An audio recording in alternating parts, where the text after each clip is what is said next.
শুভ সন্ধ্যা। নমস্কার সকলকে জানাই। আজ অষ্টমী, দেবী দুর্গা নবপত্রিকা স্থাপনের পবিত্র দিনে আপনাদের সকলকে জানাই আমার প্রণাম ও আন্তরিক শুভেচ্ছা। আমি আজকের অষ্টমীর সাংস্কৃতিক অনুষ্ঠানের সঞ্চালিকা পারমিতা। আজ মহাশক্তি দুর্গার অষ্টমীর পুজো। আজকের দিনে মা দুর্গা মহাগৌরী রূপে আমাদের সকলের কাছে পুজো গ্রহণ করেন। আমরা সকলেই জানি, আমরা দেখেছি আমাদের মণ্ডপের সামনে মা দুর্গা একা কিন্তু এবছর বিরাজমান হননি। মা দুর্গার সাথে তার 9টি রূপও বিরাজমান হয়েছে আমাদের আবাসনের শিল্পীদের হাত ধরে।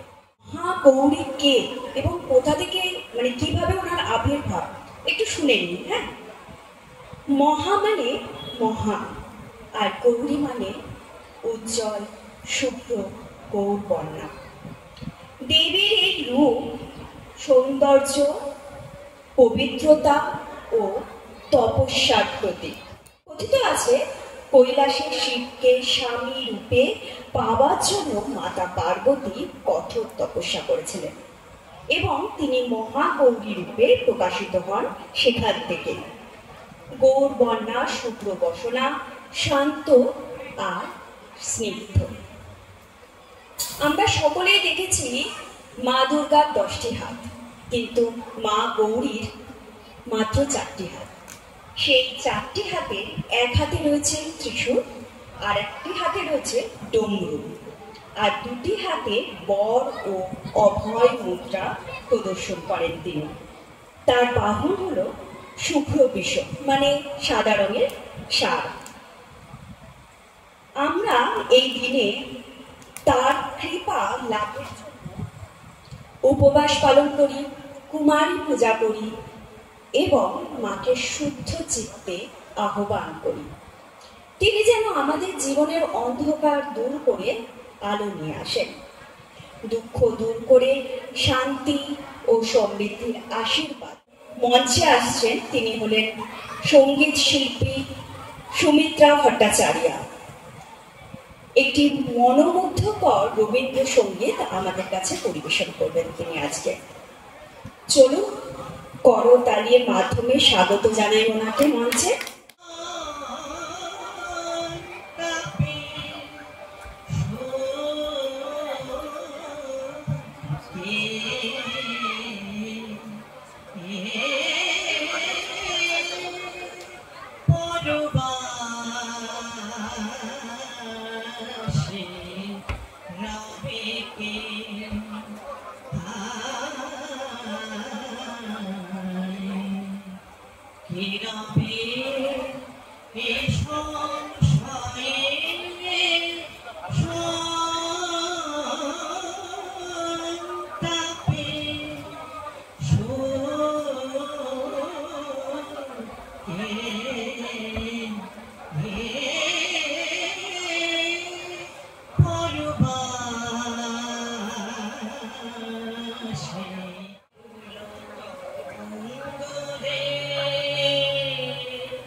কোনো অনুষ্ঠানের প্রথম গানটাই যদি এত মিষ্টি হয়, তাহলে বোঝাই যায় পুরো অনুষ্ঠানটা কি হতে চলেছে। শিল্পীরা আমাদের জন্য কি কি উপহার নিয়ে চলে এসেছে, আর এই উপহার যখন তারা এনেছে, তো আমাদেরও তো রিটার্ন ব্যাক কিছু করতে হবে। করতালিটা কোথায়? এত লোক, করতালি কিছু নেই। আমি প্রতি বছরই দেখি এখানে মানুষের হাত দিয়ে করতালি বেরোয় না, যেটা খুব কষ্টকর। আচ্ছা, এবারে আমরা পরবর্তী শিল্পীকে ডেকে নিই। আর আমাদের কিন্তু অতিথি শিল্পীরা আমাদের মাঝখানে উপস্থিত হয়ে গেছে। তো তাদের নৃত্যশৈলী দেখার জন্য আগে আমাদের ইন হাউস শিল্পীদের ডেকে নিই। এবারে মঞ্চে আসছেন আমাদের অতি পরিচিত মনা মুর্তাজা আর তার কনিষ্ঠ পুত্র লন্টি। তারা আসছে মনা মুর্তাজাদের লেখা নিজস্ব কবি গল্প ছড়া নিয়ে, আর সেই গল্প ছড়া আমাদের সামনে উপস্থিত করতে চলেছে। করতালি দিয়ে তাদেরকে মঞ্চে ডেকে আনছি। বাড়িটির নাম শান্তি বিলাস, তবে লোকে বলে ভ্রান্তি বিলাস।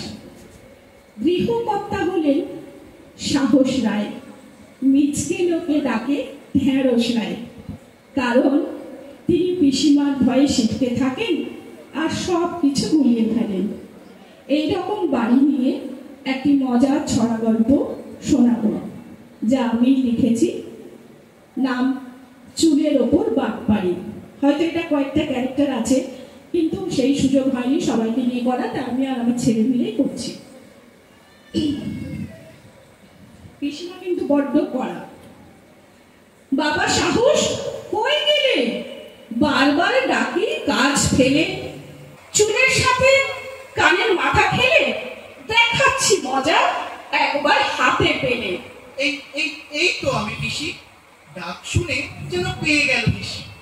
শুনে তোমার গলার বাঁশি আমি সারা দিয়ে দিবানিসি। থাক বাপু, বেশি বকিও না। তোমার বাবা মা স্বর্গে গেছে সে কি জানা? তারপর থেকে দিবারাত্র খেটে তোমাকে বড় করেছি, খাইয়ে কবিরাজি ঔষধ পেটে। শোনো বাবা সাহস, তোমার মাথায় লেগেছে যে পূর্ণিমা, অমাবস্যা দিয়ে ঢাকতে চাই তোমার চাঁদ মামা। কত না করলাম তেল মালিশ, দেখে মনে হয় এখনই করা হয়েছে হেড পালিশ। পিসি গো পিসি, আর মাখবো নাতে। আমি জানি থাকবে না আমার এই পেট। তোমার দেওয়া তেল মেখে বারবার বাকি কটা চুলও পাল্লা দিয়েছে উঠে যাওয়ার। ও পাড়ার পর চুল বেচা শ্যামল রায় দিয়েছে নতুন চুল গজাবার উপায়। দেখো কাগজে লিখে দিয়েছি সব উপকরণ, বাজার থেকে নিয়ে এসো এখন। তোমার বউ উৎপলা রোজ আমাকে বলে করে কান্না গলা, সবাই তোমার ভাইপোকে আমার জ্যাঠা বলে। সহ্য হয় না, বুঝবে ঠেলা বাপের বাড়ি চলে গেলে। উৎপলা, পিসিকে কি বলেছো তুমি? দেখতে লাগি জ্যাঠা তোমার আমি। তোমার পিসির ঠেলায় চুলগুলো করছে পালায় পালায়। আমি কি বলেছি খারাপ কথা? সবার হাসি দেখে আমার করে মাথা ব্যথা। শোনো না প্লিজ, এবারকার মতো তেল মাখো। মাইনে বলছি, এবার চুল গজাবে দেখো। ভীষণ মজা পেলাম, কিন্তু চুল নিয়েও যে এত সুন্দর কবিতা বা ছড়া লেখা যায় এটা জানতাম না। আর সত্যি বলতে কি, এখনকার দিনে আমাদের সকলের নারী পুরুষ উভয়ের চুল উঠছে। তো এখন চুল নিয়ে কথাটা থাকুক। এখন মঞ্চে ডেকে নেব সঙ্গীত শিল্পী সন্দীপ ব্যানার্জিকে, যার সুমধুর কণ্ঠে আমরা শুনতে চলেছি ভজন। চলুন করতালির মাধ্যমে শিল্পীকে মঞ্চে ডেকে।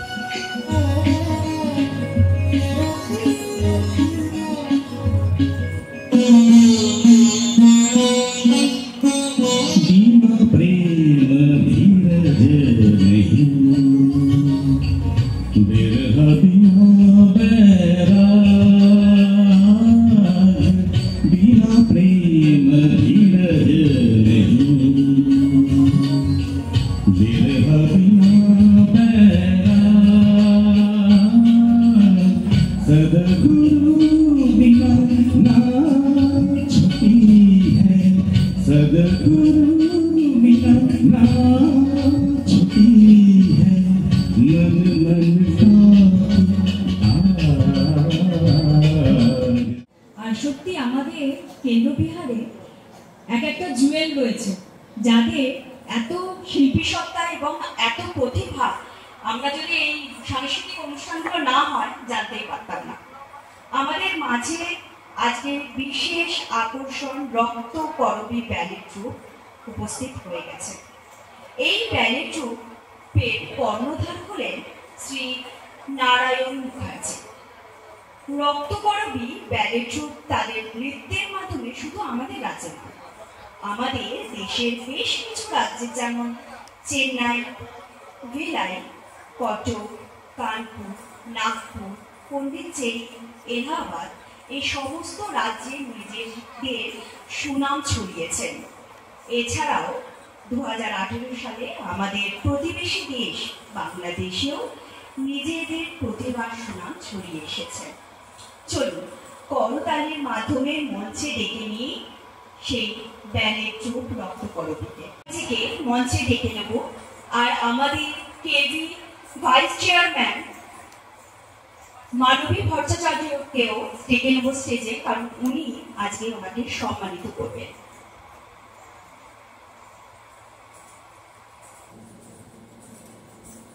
আমাদের মাঝে উপস্থিত হয়ে গেছেন শ্রী নারায়ণ মুখার্জি। আরো জোরে চাই করতালি, কিন্তু একদম আস্তে চলছে।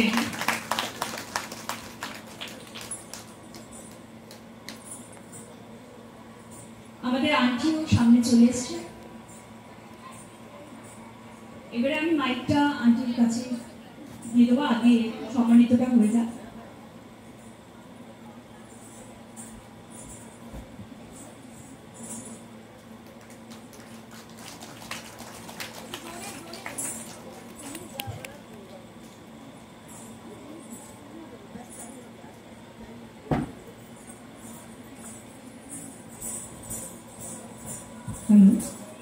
হ্যাঁ, তাহলে এবারে আমরা বরঞ্চ পুরো ট্রুপটাকে মঞ্চে ডেকে নিচ্ছি, আর আমি আপাতত এখান থেকে চলে যাচ্ছি। আপনারা এনজয় করুন নাচের ট্রুপের নাচ দেখে। পূর্ণ লগ্নে সকলকে স্বাগত। কেন্দ্রীয় বিহার সেন্ট্রাল পার্কের শারদ উদযাপনে রক্তকরবী ব্যালে ট্রুপের পক্ষ থেকে আজ আমরা এখানে উপস্থিত। সমগ্র নৃত্য পরিচালনা ভাবনা Narayan Mukherjee.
परिपालय परमेशी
ma ga ga ga ma ga sa ni sa ni pa ma ga ga ma ba ga ga ma ga sa ma ga ga ma ga sa ni pa ma ga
Hari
ভাবা যায় না। কখনো চলে যাচ্ছি সেই সিনেমার জগতে, কখনো চলে যাচ্ছি গ্রাম বাংলায়, কখনো চলে যাচ্ছি সেই বাউল দিকে। সত্যি এত সুন্দর পরিবেশনা কখনো ভাবিনি, এত ভালো একটা জিনিস নৃত্যশৈলী আমরা দেখতে পাবো। আর তার জন্য অসংখ্য অসংখ্য ধন্যবাদ রক্তকরবীকে, অসংখ্য ধন্যবাদ শ্রী নারায়ণ মুখার্জিকে।